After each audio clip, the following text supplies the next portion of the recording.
ವಿದ್ಯಾರ್ಥಿಗಳೇ, ನಾವು ಹಿಂದಿನ ವಿಡಿಯೋ ಕ್ಲಾಸಲ್ಲಿ ಇನ್ವರ್ಸ್ ಟ್ರಿಗ್ನೋಮೆಟ್ರಿಕ್ ಡಿಫ್ರೆನ್ಷಿಯೇಷನಲ್ಲಿ ಇನ್ವರ್ಸ್ ಟ್ರಿಗ್ನೋಮೆಟ್ರಿಕ್ ಫಂಕ್ಷನ್ಸ್ನ ಹೇಗೆ ಡಿಫ್ರೆನ್ಷಿಯೇಟ್ ಮಾಡೋದು ಅಂತ ತಿಳ್ಕೊಂಡಿದ್ವಿ. ಅಂದರೆ sine inverse of x, cos inverse of x, tan inverse of x, ಅದೇ ರೀತಿ secant inverse of x, cosecant inverse of x, cot inverse of ಎಕ್ಸ್ಗೆ ಹೇಗೆ ನಾವು ಡಿಫ್ರೆನ್ಷಿಯೇಟ್ ಮಾಡೋದನ್ನು ತಿಳ್ಕೊಂಡಿದ್ವಿ. ಈ ಒಂದು ಕ್ಲಾಸಲ್ಲಿ ಇನ್ವರ್ಸ್ ಟ್ರಿಗ್ನೋಮೆಟ್ರಿಕ್ ಡಿಫ್ರೆನ್ಷಿಯೇಷನ್ನ ಮುಂದುವರಿಸುತ್ತಾ ಇಲ್ಲಿ ನೀವು ಕಲ್ತಿರ್ತಕ್ಕಂಥ ಫಸ್ಟ್ ಪಿ ಯು ಸಿಲಿ ಕಲ್ತಿರ್ತಕ್ಕಂಥ ಕೆಲವೊಂದು ಐಡೆಂಟಿಟೀಸ್ ಏನಿದೆಯೋ ಅದನ್ನು ಉಪಯೋಗಿಸ್ಕೊಂಡು ಹೇಗೆ ಒಂದು ಕಾಂಪ್ಲಿಕೇಟೆಡ್ ಫಾರ್ಮಲ್ಲಿ ಕಾಣಿಸ್ತಕ್ಕಂಥ ಇನ್ವರ್ಸ್ ಟ್ರಿಗ್ನೋಮೆಟ್ರಿಕ್ ಫಂಕ್ಷನ್ಸ್ನ ಸಿಂಪ್ಲರ್ ಫಾರ್ಮ್ಗೆ ಅಂದರೆ ಸುಲಭ ರೀತಿಯಲ್ಲಿ ಅದನ್ನು ಕಾಣಿಸೋ ರೀತಿ ಮಾಡಿಕೊಂಡು ಆ ನಂತರ ಹೇಗೆ ಡಿಫ್ರೆನ್ಷಿಯೇಟ್ ಮಾಡೋದು ಅಂತ ತಿಳ್ಕೊಳ್ಳೋಣ. ಅಂದರೆ ಈಗ ಒಂದು ಫಂಕ್ಷನ್ ಕೊಟ್ಟಿದ್ದಾರೆ ಇಲ್ಲಿ, if y is equal to cos inverse of 1 - x square divided by 1 + x square 0 less than x less than 1 then find dy/dx differentiate y with respect to x ಅಂತ ಕೇಳ್ತಾ ಇದ್ದಾರೆ. ಇದನ್ನು ಒಂದು ಕ್ಷಣ ಯೋಚನೆ ಮಾಡಿ ಡಿಫ್ರೆನ್ಷಿಯೇಟ್ ಮಾಡೋಣ ಅಂತ ಅಂದ್ಕೊಂಡ್ರೆ ನಿಮಗೆ ಅನಿಸುತ್ತೆ ಈ ಕಾಸ್ ಇನ್ವರ್ಸ್ ಆಫ್ ಏನಿದೆಯೋ ಸಮಥಿಂಗ್ ಅಂತ, ಅಂದರೆ 1 - x square divided by 1 + x square, ಅದನ್ನು ಡಿಫ್ರೆನ್ಷಿಯೇಟ್ ಮಾಡಬೇಕು ಅಂದರೆ ನೀವು should use chain rule first. ಈಗ ಚೈನ್ ರೂಲ್ ಉಪಯೋಗಿಸಿದ ನಂತರ ಇದನ್ನು ಸಿಂಪ್ಲಿಫೈ ಮಾಡೋದು ಸ್ವಲ್ಪ ಕಷ್ಟ ಅನಿಸುತ್ತೆ, ಮತ್ತು ಜೊತೆಗೆ ಟೈಮ್ ಕನ್ಸ್ಯೂಮಿಂಗ್ ಕೂಡ ಇದೆ. There are some chances of committing mistakes. ಅಂದರೆ ಕೆಲವೊಂದು ಸಂದರ್ಭದಲ್ಲಿ ನಾವು ಏನು ಮಾಡಿಬಿಡ್ತೀವಿ, ಈ ಥರ ಕಾಂಪ್ಲಿಕೇಟೆಡ್ ಬಂದಾಗ ಆ ಒಂದು ಫಂಕ್ಷನ್ಸ್ನ ಡಿಫ್ರೆನ್ಷಿಯೇಟ್ ನಾರ್ಮಲ್ ಮೆಥಡ್ ಅಂದರೆ ಚೈನ್ ರೂಲ್ ಉಪಯೋಗಿಸ್ಕೊಂಡು ಆ ನಂತರ ಅದನ್ನು ಸಿಂಪ್ಲಿಫೈ ಮಾಡ್ತಾ ಪ್ರೂವ್ ಮಾಡಬೇಕು ಅಂದರೆ ಅಲ್ಲಿ ನಾವು ಟೈಮ್ ಕನ್ಸ್ಯೂಮ್ ಮಾಡ್ತೀವಿ ಮತ್ತು ತಪ್ಪುಗಳಾಗೋ ಚಾನ್ಸಸ್ ಇರುತ್ತೆ. ಸೊ ಈಗ ನಾವೇನು ಮಾಡ್ತೀವಿ ಅಂದರೆ ಈ ಟ್ರಿಗ್ನೋಮೆಟ್ರಿಕ್ ಫಂಕ್ಷನ್ಸ್ ಏನಿದೆಯೋ ಅದನ್ನು ಸಬ್ಸ್ಟಿಟ್ಯೂಟ್ ಮಾಡಿ ಆ ನಂತರ ಈ ಒಂದು ಕಾಂಪ್ಲಿಕೇಟೆಡ್ ಫಾರ್ಮಲ್ಲಿ ಕಾಣಿಸ್ತಕ್ಕಂಥ, although it looks like complicated form, it is not complicated. The process is easy to convert that into simpler form. ಅಂದರೆ ಕಾಂಪ್ಲಿಕೇಶನ್ ಕಷ್ಟ ಇದೆ ಅಂತ ಅನಿಸಿದ್ರೆ ಮೇಲ್ನೋಟಕ್ಕೆ ಹಾಗೇ ಡಿಫ್ರೆನ್ಷಿಯೇಟ್ ಮಾಡೋಕ್ಕೆ ಹೋದರೆ ನೀವು ಚೈನ್ ರೂಲ್ ಉಪಯೋಗಿಸ್ಕೊಂಡು ಡಿಫ್ರೆನ್ಷಿಯೇಟ್ ಮಾಡಿದ್ರೆ, ಅದೇ ಟ್ರಿಗ್ನೋಮೆಟ್ರಿಕ್ ಸಬ್ಸ್ಟಿಟ್ಯೂಷನ್ ಮಾಡಿ ಇದನ್ನು ಡಿಫ್ರೆನ್ಷಿಯೇಟ್ ಮಾಡಿದ್ರೆ ತುಂಬ ಸುಲಭ ಅಂತ ಅನಿಸುತ್ತೆ, ಜೊತೆಗೆ ಟೈಮ್ ಕೂಡ ಜಾಸ್ತಿ ಕನ್ಸ್ಯೂಮ್ ಆಗೋಲ್ಲ. ಸೊ ಈ ಒಂದು ಲೆಕ್ಕ ಮಾಡಿದ್ರೆ ನಿಮಗೆ ಗೊತ್ತಾಗುತ್ತೆ. ನಮಗೆ ಇಲ್ಲಿ ಕೆಲವೊಂದು ಮೈನರ್ ಡೀಟೇಲ್ಸ್ ಬಗ್ಗೆ ನಾನು ಹೇಳಕ್ಕೆ ಹೋಗ್ತಾ ಇಲ್ಲ ಜಾಸ್ತಿ. ಉದಾಹರಣೆಗೆ ಇದರ ಡೊಮೈನು, ರೇಂಜು, ಎಲ್ಲಿ ಡಿಫೈನ್ ಆಗಿದೆ, ನನಗಿಲ್ಲಿ ಈ ಕಾನ್ಸೆಪ್ಟ್ನ ಐಡಿಯಾ ಬರಬೇಕು ನಿಮಗೆ. ಏನಕ್ಕೋಸ್ಕರ ಇದನ್ನು ಟ್ರಿಗ್ನೋಮೆಟ್ರಿಕ್ ಸಬ್ಸ್ಟಿಟ್ಯೂಷನ್ ಫಂಕ್ಷನ್ಸ್ನ ಯಾಕೆ ಸಬ್ಸ್ಟಿಟ್ಯೂಷನ್ ಮಾಡ್ತಾಯಿದ್ದೀವಿ ಅಂತ. ಮತ್ತಿನ್ನೊಂದು, ಕೆಲವೊಂದು ಕಾನ್ಸೆಪ್ಟ್ಸ್ಗಳನ್ನ ನೀವು ಕಲಿತಾ ಅದನ್ನು ಪರ್ಫೆಕ್ಟ್ ಮಾಡ್ತಾ ಹೋಗ್ತೀರ. ಆ ಒಂದು ಉದ್ದೇಶದಿಂದ ಇಲ್ಲಿ ನಾವು ಒಂದು ಲೆಕ್ಕ ನೋಡೋಣ ಫಸ್ಟು, ಆವಾಗ ನಿಮಗೆ ಈ ಕಾನ್ಸೆಪ್ಟ್ ಏನಕ್ಕೆ ಉಪಯೋಗಿಸ್ತಾ ಇದ್ದೀವಿ ಅಂತ ಗೊತ್ತಾಗುತ್ತೆ. If y is equal to cos inverse of 1 - x square divided by 1 + x square, so then if you want to differentiate this you should use chain rule. Chain rule ಆದರೆ ಏನಾಗುತ್ತೆ, cos inverse of something -1 divided by root of 1 - something square.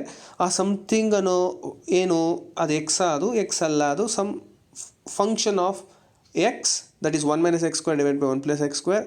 ಅದನ್ನು quotient rule ಉಪಯೋಗಿಸ್ಕೋಬೇಕು. So because you have fraction, ಅದನ್ನು quotient rule ಉಪಯೋಗಿಸ್ಕೊಂಡು ಆ ನಂತರ derivative ಕಂಡುಹಿಡಿದು ಅದನ್ನು ಸಿಂಪ್ಲಿಫೈ ಮಾಡೋದು ಕಾಂಪ್ಲಿಕೇಟೆಡ್ ಫಾರ್ಮ್. ಅದನ್ನೇ ನಾವು ಸಬ್ಸ್ಟಿಟ್ಯೂಷನ್ಗೆ ಹೋಗ್ಬಿಟ್ರೆ ನೋಡಿ, ಈಗ ಇಲ್ಲಿ ನಾನು ಪುಟ್ x is equal to tan theta implies theta is equal to tan inverse of x. ಇಲ್ಲಿ ಏನಕ್ಕೆ ನಾನು ಟ್ಯಾನ್ ಥೀಟಾನೇ ಸಬ್ಸ್ಟಿಟ್ಯೂಟ್ ಮಾಡ್ತಾ ಇದ್ದೀನಿ ಅಂತ ಅನಿಸುತ್ತೆ ನಿಮಗೆ. ಬೇರೆದೇ ಟ್ರಿಗ್ನೋಮೆಟ್ರಿಕ್ ಸಬ್ಸ್ಟಿಟ್ಯೂಷನ್ ಯಾಕಾಗಲ್ಲ? ನಿಮಗೆ ಇಲ್ಲಿ ಒಂದು ಕ್ಷಣ ಯೋಚನೆ ಮಾಡಬೇಕು. ನೀವು ಎಕ್ಸ್ಗೆ ಟ್ಯಾನ್ ಥೀಟಾ ಆಗ್ತಾ ಇದ್ದಂಗೆ ಇದು 1 minus tan square theta divided by 1 plus tan square theta ಆಗುತ್ತೆ. ಸೊ ಈ ರೀತಿ ಸಬ್ಸ್ಟಿಟ್ಯೂಷನ್ ಮಾಡಿದಾಗ ಇದು ನಿಮಗೆ ಗೊತ್ತು, 1 minus tan square theta divided by 1 plus tan square theta ಅಂದರೆ you know that it is equal to cos 2 theta. ಆ formula ಇದೆ ನಿಮಗೆ ಫಸ್ಟ್ ಪಿ ಯು ಸಿಲಿ ಕಲ್ತಿರ್ತಕ್ಕಂಥ ಮಲ್ಟಿಪಲ್ ಆ್ಯಂಗಲ್ ಫಾರ್ಮುಲಾಸ್ಗಳು, 2a ಫಾರ್ಮುಲಾಗಳು, 3a ಫಾರ್ಮುಲಾಗಳು ಅದು ಗೊತ್ತಿರಬೇಕಾಗತ್ತೆ ನಿಮಗೆ. ಸೊ ಈಗ ಅದನ್ನು ಸಬ್ಸ್ಟಿಟ್ಯೂಟ್ ಮಾಡ್ತಾ ಇದ್ದಂಗೆ it becomes y is equal to cos inverse of 1 minus tan square theta divided by 1 plus tan square theta. That implies y is equal to cos inverse of cos 2 theta ಆಯಿತು. ಇಲ್ಲಿ 1 minus tan square theta divided by 1 plus tan square thetaಗೆ cos 2 theta ಹಾಕಿದ್ದೀವಿ, right. But next step ಹೆಂಗೆ simplify ಮಾಡೋದು ಅಂದರೆ you are getting y is equal to 2 theta. Why you are getting that value ಅಂದರೆ ನೀವು inverse functions in general ಆಗಿ inverse functions ಕಲ್ತ್ಕೊಂಡಾಗ ಹೇಳಿರ್ತಾರೆ, if there are two functions f and g such that f o g of x, composition of f o g of x is equal to x, that is it becomes identity ಆದಾಗ ಅದರ ಜೊತೆಗೆ ಇನ್ನೊಂದು ಥರದಲ್ಲಿ G O F of X is equal to x for all x, okay, in that respective domain. ಅದು identity function ಆಗೋಗ್ಬಿಟ್ರೆ, so then we say g is the inverse function of f. ಇದು first ಚಾಪ್ಟ್ರಲ್ಲಿ ಕಲ್ತಿರ್ತೀರ ಫಂಕ್ಷನ್ಸಲ್ಲಿ, ಪರ್ಟಿಕ್ಯುಲರಾಗಿ inverse ಫಂಕ್ಷನ್ಸಲ್ಲಿ ನೀವು ಯಾವ ರೀತಿ ಇನ್ವರ್ಸ್ ಫಂಕ್ಷನ್ ಎಕ್ಸಿಸ್ಟ್ ಆಗುತ್ತೆ, ಯಾವ ರೀತಿ ಪ್ರೂವ್ ಮಾಡೋದು ಅಂತ. ಮತ್ತು ಇಲ್ಲಿ ಸೆಕೆಂಡ್ ಚಾಪ್ಟ್ರಲ್ಲಿ ಇನ್ವರ್ಸ್ ಟ್ರಿಗ್ನೋಮೆಟ್ರಿಕ್ ಡೆಫಿನೇಷನ್ಸ್ ಓದಬೇಕಾದ್ರೆ ಕೆಲವೊಂದು ಪ್ರಾಪರ್ಟೀಸ್ ಓದಿದ್ದೀರ. Cos inverse of cos of 2 theta, inverse ಮತ್ತು ಫಂಕ್ಷನ್ ಅವೆರಡೂ ಕಾಂಪೋಸಿಷನ್ ಮಾಡಿದ್ರೆ you get the whatever the value that is identity function ಆಗುತ್ತೆ. ಸೊ 2 ಥೀಟಾ ಇದೆ, 2 ಥೀಟಾ ಬಂತು, y is equal to 2 theta which is nothing but y is equal to tan inverse of x, because theta is tan inverse of x first ಲೈನಲ್ಲಿ ಕಾಣಿಸ್ತಾ ಇದೆ ನಿಮಗೆ, right. Now y is equal to cos inverse of 1 minus x square divided by 1 plus x square ಇದ್ದಿತ್ತು, it has reduced to simpler form. Y is equal to 2 tan inverse of x. Such a easy formally ಅದು convert ಆಗಿದೆ. So this is the beauty of trigonometric substitution. So ಈಗ ನಾವು differentiate ಮಾಡೋಣ both sides with respect to x. You know, left side if you differentiate you get dy by dx, right side 2 tan inverse of x na differentiate ಮಾಡಿದ್ರೆ 2 is a constant, you keep it as it is. tan inverse of x derivatives ನಿಮ್ಗೆ ಗೊತ್ತು, last ವಿಡಿಯೋದಲ್ಲಿ ನೋಡಿದ್ದೀರಾ, 1 divided by 1 plus x square. If you simplify this you get 2 divided by 1 plus x square. So that is the answer. Next problem ನೋಡೋಣ. ಇಲ್ಲೂ ಅಷ್ಟೇ, if y is equal to sin inverse of 2x into root of 1 minus x square, then prove that dy by dx is equal to 2 whole divided by root of 1 minus x square. So ಈ ಥರ ಲೆಕ್ಕಗಳು ಕೊಟ್ಟಾಗ ನಾನು ಇಲ್ಲೂ specify ಮಾಡ್ತಾ ಇದ್ದೀನಿ, ಕೆಲವೊಂದು minor ಡೀಟೇಲ್ಸ್ಗೆ ಹೋಗ್ತಾ ಇಲ್ಲ ನಾನು, ಡೊಮೈನ್ ಸ್ಪೆಸಿಫೈ ಮಾಡೋದಾಗಲಿ ಆ ಥರದ್ರಲ್ಲಿ. ಯಾಕೆಂದರೆ ನಮಗೆ ಇಲ್ಲಿ ಉದ್ದೇಶ ಏನು, ನಿಮಗೆ ಕಾನ್ಸೆಪ್ಟ್ ಅರ್ಥ ಆಗೋ ಒಂದು ಇದರೊಳಗೆ ಕೆಲವೊಂದು ಮೈನರ್ ಥಿಂಗ್ಸ್ ಇದೆಯಲ್ಲ ಅದನ್ನು ನೀವು ಅಭ್ಯಾಸ ಆದಮೇಲೆ ನಿಮಗೆ ತಿಳಿತಾ ಬರುತ್ತೆ. ನಾವು ಇಲ್ಲಿ ಈ ಥರ ಕೊಟ್ಟಾಗ ಸೈನ್ ಥೀಟಾನೇ ಏಕೆ ಸಬ್ಸ್ಟಿಟ್ಯೂಟ್ ಮಾಡಬೇಕು, ಕಾಸ್ ಥೀಟಾನೇ ಸಬ್ಸ್ಟಿಟ್ಯೂಟ್ ಮಾಡ್ಬೋದಲ್ಲ ಈ ಥರ ಲೆಕ್ಕಗಳಲ್ಲಿ ಅಂತ ಅನಿಸುತ್ತೆ. But because the definition of domain makes you substitute sine theta itself for x. You try with even cos theta, but ಎಲ್ಲ ಕೊನೆಗೆ answer cos inverse of something ಬಂದುಬಿಡುತ್ತೆ ಪ್ರೂವ್ ಮಾಡೋಕ್ಕೆ ಹೋದಾಗ. But we want sine inverse. So ಅದು ನಿಮ್ಗೆ ಅಭ್ಯಾಸ ಆಗ್ತಾ ಆಗ್ತಾ ಆಗ್ತಾ ತಿಳಿಯುತ್ತೆ. ಈಗ ಇಲ್ಲಿ ಯಾಕೆ ಎಕ್ಸ್ಗೆ ಸೈನ್ ಥೀಟಾ ಹಾಕ್ತಾ ಇದ್ದೀನಿ ನೋಡ್ತಾ ಹೋಗೋಣ. So if let x is equal to sine theta implies theta becomes sine inverse of x. So y is equal to sin inverse of 2 times sin theta root of 1 minus sin square theta, we know that cos square theta plus sin square theta is equal to 1, or in terms of y it is cos square y plus sin square y is equal to 1. So then we simplify this, y is equal to sin inverse of 2 sin theta into root of cos square theta. So it becomes y is equal to sin inverse of 2 times sin theta cos theta. You know that 2 sin theta cos theta, 2 sin theta cos theta ಅಂದರೆ it is sin 2 theta, because sin 2a is equal to sin a cos a. So in ಥೀಟಾದಲ್ಲಿ ಇದು sin 2 theta. As usual ನಾವು ಹೋದ ಲೆಕ್ಕದಲ್ಲಿ ಹೇಳ್ದಂಗೆ sine inverse of sin 2 theta is 2 theta, because inverse ಮತ್ತು ಕೊಟ್ಟಿರೋ function ಎರಡನ್ನೂ ಕಾಂಪೋಸಿಷನ್ ಮಾಡಿದಾಗ you get identity function. So you get back 2 theta, sin inverse and sin becomes identity. So therefore y is equal to 2 theta. Then you substitute for theta. So you get y is equal to 2 sin inverse of x, because theta is sin inverse of x. So ಈ ಒಂದು ಹಂತದಲ್ಲಿ ನಿಮಗೆ ಗೊತ್ತಾಗತ್ತೆ ಏನಕ್ಕೆ ನಾವು sign ಇನ್ವರ್ಸ್ನೇ substitute ಮಾಡಿದ್ವಿ ಅಂತ.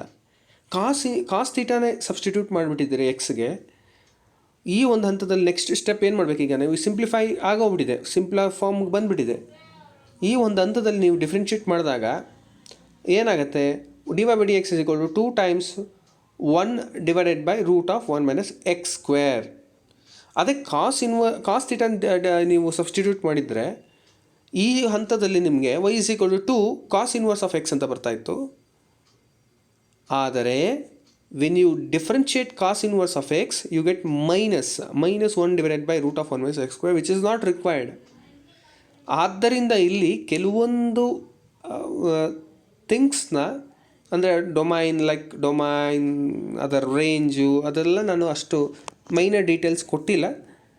ನಿಮಗೆ ಗೊತ್ತಾಗತ್ತೆ ಏನಕ್ಕೋಸ್ಕರ ನಾನು ಸೈನ್ ಥೀಟಾನೇ ಸಬ್ಸ್ಟಿಟ್ಯೂಟ್ ಮಾಡಬೇಕು ಅಂತ. ನೀವು ವರ್ಕೌಟ್ ಮಾಡಿದಾಗ ಪ್ರಾಕ್ಟೀಸ್ ಅಂದರೆ ನಿಮಗೆ ತಿಳಿಯುತ್ತಾ ಹೋಗುತ್ತೆ. ಈ ರೀತಿ ನಾವು ಟ್ರಿಗ್ನಾಮೆಟ್ರಿಕ್ ಫಂಕ್ಷನ್ಸ್ನ ಸಬ್ಸ್ಟಿಟ್ಯೂಟ್ ಮಾಡಿದ್ರೆ ಸೊ ದ ಕಾಂಪ್ಲಿಕೇಟೆಡ್ ಫಾರ್ಮ್ ಅಲ್ಲಿರ್ತಕ್ಕಂಥ ಇನ್ವರ್ಸ್ ಟ್ರಿಗ್ನಾಮೆಟ್ರಿಕ್ ಫಂಕ್ಷನ್ಸ್ ಏನಾಗ್ಬಿಡುತ್ತೆ, ಸಿಂಪ್ಲರ್ ಫಾರ್ಮ್ ಬಂದುಬಿಡುತ್ತೆ. ಈ ಲೆಕ್ಕದಲ್ಲಿ y is equal to sin inverse of 2x into root of 1 minus x square ಇದ್ದಿದ್ದು it became y is equal to 2 sin inverse of x. Both are equivalent, ಎರಡು ಒಂದೇ. So ಇಷ್ಟು simple ಆದಮೇಲೆ differentiation is one step, ಒಂದು ಲೈನಿಗೆ ಬಂದುಬಿಡುತ್ತೆ answer. So ತುಂಬ ಸುಲಭ ಆಗಿಬಿಡುತ್ತೆ. ಅದೇ ಅಕಸ್ಮಾತ್ ನೀವೇನಾದರೂ ಹಾಗೇ ಡಿಫ್ರೆನ್ಷಿಯೇಟ್ ಮಾಡಿದರೆ, ಕೊಟ್ಟಿರೋ ಲೆಕ್ಕನ ಹಾಗೇ ಡಿಫ್ರೆನ್ಷಿಯೇಟ್ ಮಾಡಬೇಕು ಅಂದರೆ you should had use chain rule ಉಪಯೋಗಿಸ್ಕೊಂಡು ಅದನ್ನು ಕಾಂಪ್ಲಿಕೇಟೆಡ್ ಮಾಡಿಕೊಂಡು ಆಮೇಲೆ ಅದನ್ನು ಸಿಂಪ್ಲಿಫೈ ಮಾಡೋದು. It is a tedious job, no doubt you get the answer, but it takes time and it may for some students, ಕೆಲವೊಂದು ವಿದ್ಯಾರ್ಥಿಗಳು ಅದನ್ನು ಕಷ್ಟಪಡ್ತಾರೆ, ಮತ್ತು ದೇರ್ ಆರ್ ಚಾನ್ಸ್ ಇರುತ್ತೆ ನೀವು ತಪ್ಪು ಮಾಡೋ ಚಾನ್ಸಸ್. ಸೊ ಆದ್ದರಿಂದ it is better way to use this method. So ಈ ಮೆಥಡ್ ಏನಕ್ಕೆ ಉಪಯೋಗಿಸ್ಕೊತಾ ಇದ್ದೀವಿ ಅಂತಲೂ ನಿಮಗೆ ಗೊತ್ತಿರಬೇಕು. ಹಾಗೇ ಡಿಫ್ರೆನ್ಷಿಯೇಟ್ ಮಾಡಿದರೆ ಏನಾಗ್ತದೆ, ನೀವು ಆ ಥರ ಅನಲೈಸ್ ಮಾಡಿದ್ರೆ, so this is a bit easier method to solve or to find derivative of inverse trigonometric functions of slightly complicated form by converting that into simpler form and then finding the derivative. So the final answer is dy/dx is equal to 2 divided by root of 1 minus x square, which is what we needed to prove. So prove ಅಂತ ಕೊಟ್ಟಿದ್ರು, so ಅದನ್ನು prove ಮಾಡಿದ್ದೀವಿ. So ಈ ರೀತಿ inverse trigonometric ಫಂಕ್ಷನ್ಸ್ನ complicated ಫಾರ್ಮಲ್ಲಿದ್ರೂ ಅದನ್ನು simpler ಫಾರ್ಮ್ಗೆ convert ಮಾಡಿ ಆ ನಂತರ ಡಿಫ್ರೆನ್ಷಿಯೇಟ್ ಹೇಗೆ ಮಾಡೋದು ಅಂತ ಕಲ್ತ್ಕೊಂಡಿದ್ದೀವಿ. ಮುಂದಿನ ಕ್ಲಾಸಲ್ಲಿ we will go for successive differentiation. What is successive differentiation, ಹಾಗಂದರೆ ಏನು, ಮತ್ತು ಸಕ್ಸೆಸಿವ್ ಡಿಫ್ರೆನ್ಷಿಯೇಷನಲ್ಲಿ ಸೆಕೆಂಡ್ ಡೆರಿವೇಟಿವ್ ಹೇಗೆ ಕಂಡುಹಿಡಿಯೋದು, ಥರ್ಡ್ ಡೆರಿವೇಟಿವ್ ಹೇಗೆ ಕಂಡುಹಿಡಿಯೋದು. ಸಕ್ಸೆಸಿವ್ ಅರ್ಥನೇ ನಿಮಗೆ ಗೊತ್ತಾಗ್ಬಿಡುತ್ತೆ, ಕ್ಲೂ ಕೊಟ್ಬಿಡುತ್ತೆ. ಸಕ್ಸೆಸಿವ್ ಅಂದರೆ ಏನು ಮಾಡೋದು, ಹೇಗೆ ಡಿಫ್ರೆನ್ಷಿಯೇಟ್ ಮಾಡೋದು, ನಂತರ ಒಂದಾದ ನಂತರ ಮಗದೊಂದು ಡಿಫ್ರೆನ್ಷಿಯೇಟ್ ಮಾಡ್ತಾ ಹೋಗೋದನ್ನು ಸಕ್ಸೆಸಿವ್ ಡಿಫ್ರೆನ್ಷಿಯೇಷನ್ ಅಂತ ಕರಿತೀವಿ. ಅದನ್ನು ನೆಕ್ಸ್ಟ್ ಕ್ಲಾಸಲ್ಲಿ ನೋಡೋಣ. Thank you.